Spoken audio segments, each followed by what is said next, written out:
Hello guys, welcome to my channel AK Mechanical Lecture.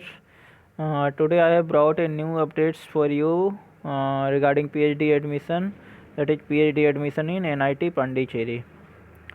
यहाँ पे आप देख सकते हो ये आपका जनवरी सेशन के लिए है, एडमिशन टू PhD प्रोग्राम 2020-21 जनवरी सेशन।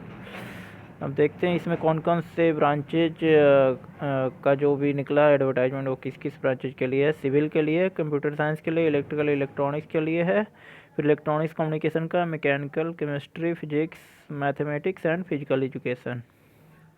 अब यहाँ पे देख सकते हो कि एडमिशन कैटेगरी आपका दो टाइप का है, एक फुल टाइम है और दूसरा पार्ट टाइम है।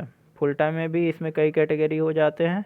एक है regular full time scholar with institute fellowship, ठीक है, जो मतलब नॉर्मल जैसे आप किसी कैंपस में रह के आप ग्रेजुएशन वगैरह करते हो, जस्ट वैसा ही आपको इन कैंपस में रह के आपको कोर्स वर्क और जो भी आपका है रिसर्च से रिलेटेड सारी चीज़ें वहाँ पे परफॉर्म करना, और कुछ आपको वहाँ के फैकल्टीज़ वगैरह कुछ आपको वर्क वगैरह देते हैं तो वो आपको करना पड़ता है। तो उसमें आपको इंस्टीट्यूट फेलोशिप मिलता है, वो है 31,000 एंड 35,000, और ये आपका लिमिटेड होता है और प्योरली ये अवेलेबल होता है, मेरिट पे होता है। रिजर्वेशन भी आपका SC ST OBC EWS वो जो भी होता है वो भी अप्लाई इस पे होगा। फिर एक होता है sponsored candidate being employee of public sector undertaking, government department, defence organisation, research and development organisation, private industry institution, educational institution. मतलब कोई गवर्नमेंट डिपार्टमेंट में आप वर्क कर रहे हो या डिफेंस में हो, रिसर्च डेवलपमेंट ऑर्गेनाइजेशन में, तो वो आपकी कंपनी जो है आपको स्पॉन्सर करेगी कि आप जा सकते हो हायर डिग्री के लिए, PhD करने के लिए। उस दौरान आपको जितना भी टाइम लगता है 3 साल 4 साल, उस दौरान मैं आपको सैलरी प्रोवाइड करूँगा, और इस तरीके से आप मतलब higher education leave just like वैसा आप रहोगे। थर्ड है sponsored from industries under bilateral agreement with institute. इसमें क्या होता है, इंस्टीट्यूट और कंपनी के बीच में टाई अप रहता है, और उस दौरान आपका जो भी है आपका कंपनी वो यहाँ पे हायर एजुकेशन के लिए आपको सेंड करेगी कि आप जाओ वहाँ से परस्यू करो अपना हायर एजुकेशन। फोर्थ है आपका सेल्फ फाइनेंस। सेल्फ फाइनेंस आपका इंडियन के लिए भी है और फॉरेन के लिए भी है।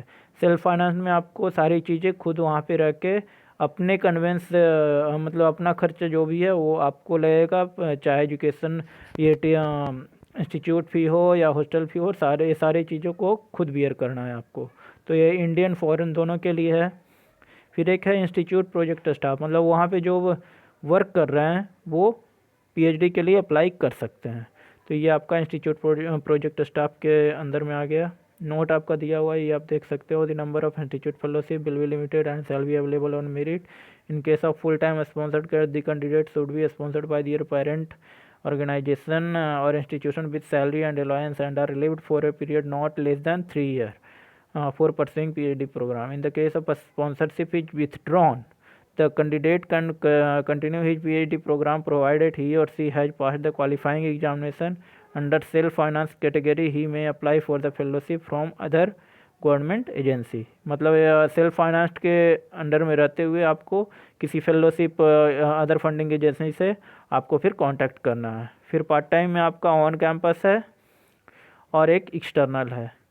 ऑन कैंपस में क्या होता है, इसमें रेगुलर फुल टाइम टीचर हो गए, employ working in government aided और प्राइवेट इंजीनियरिंग, टेक्नोलॉजी कॉलेजेज और science and arts colleges, university, industry, public sector organisation are considered under this category.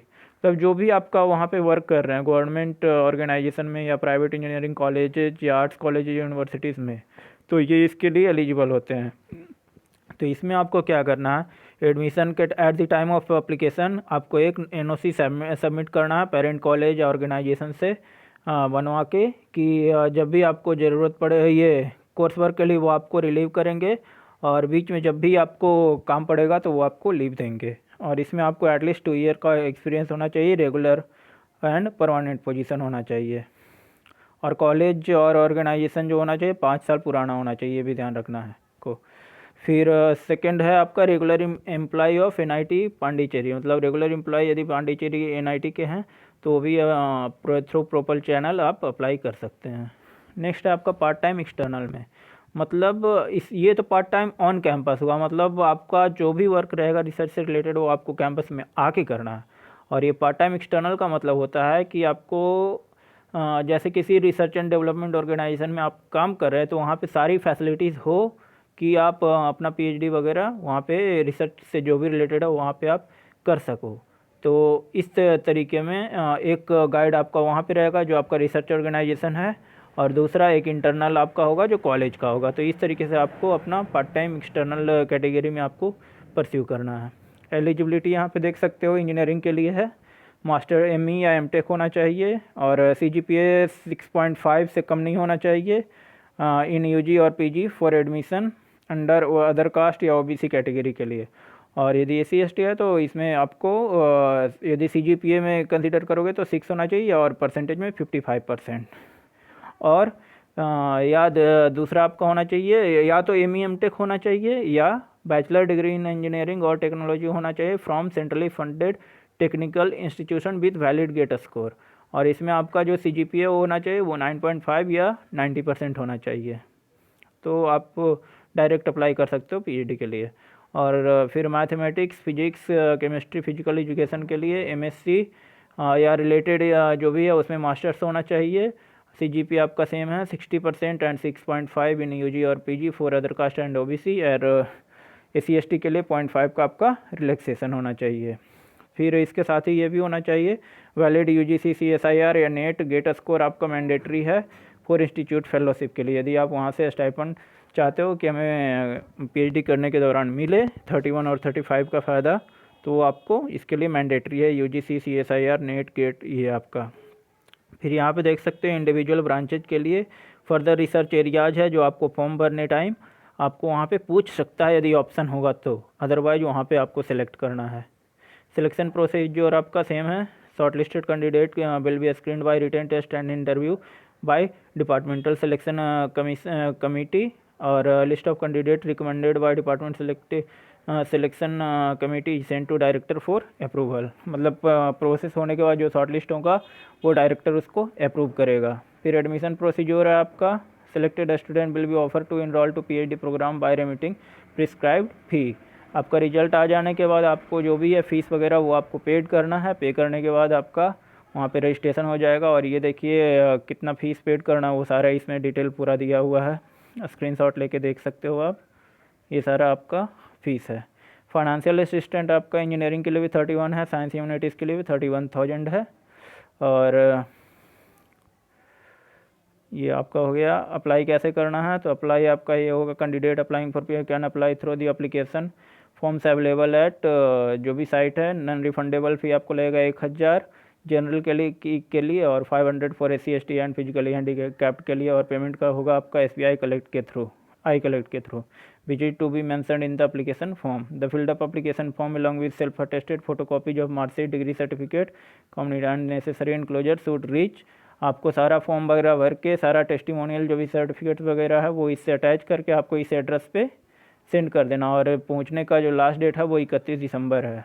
आपको इनवॉल्व पे ये मेंशन कर देना एप्लीकेशन फॉर पीएचडी एडमिशन और डिपार्टमेंट नेम, ये पूरा का पूरा आपको उस पर राइट डाउन कर देना है। लास्ट डेट आपका 31 दिसंबर है। और publication of short listed candidate will be notified in the institute website. कोई क्वेरी है तो इस पर आप कॉन्टैक्ट कर सकते हो। फिर यहाँ पे देख सकते हैं फ़ी पेमेंट का ये प्रोसीजर पूरा दिया हुआ है। SBI कलेक्ट में इससे ये वेबसाइट आपको ओपन करना है। फिर स्टेट सेलेक्ट करना पांडिचेरी, फिर गवर्नमेंट इंस्टीट्यूशन, उसके अंदर में गवर्नमेंट इंस्टीट्यूशन के अंदर में NIT पांडिचेरी ऑप्शन होगा। फिर select payment category as academic miscellaneous. In enrolment number mention your mobile number. Enrolment number में आपको अपना मोबाइल नंबर मेंशन कर देना है। फिर SC ST EWS या कुछ पार्ट टाइम वाले हैं तो उनके लिए कुछ NOC वगैरह लगेगा या तो कुछ सर्टिफिकेट्स लगेगा, तो ये सारा आपको लास्ट पे में दिया हुआ है। यहाँ पे देख सकते हो certificate of external guide research coordinator. फिर यहाँ पे कुछ मेडिकल सर्टिफिकेट्स वगैरह भी होगा जो फिजिकली हैंडीकैप्ड हैं। ये सारा सर्टिफिकेट है वो आपको सबमिट करना है। तो यदि आपको अपडेट अच्छा लगा हो तो प्लीज़ इसे लाइक कर देना, शेयर कर देना, सब्सक्राइब कर देना। और वीडियो को यार पूरा देखा करो, बहुत मेहनत लगता है बनाने में प्लीज़ इसके लिए। तो धन्यवाद, आपका दिन शुभ हो।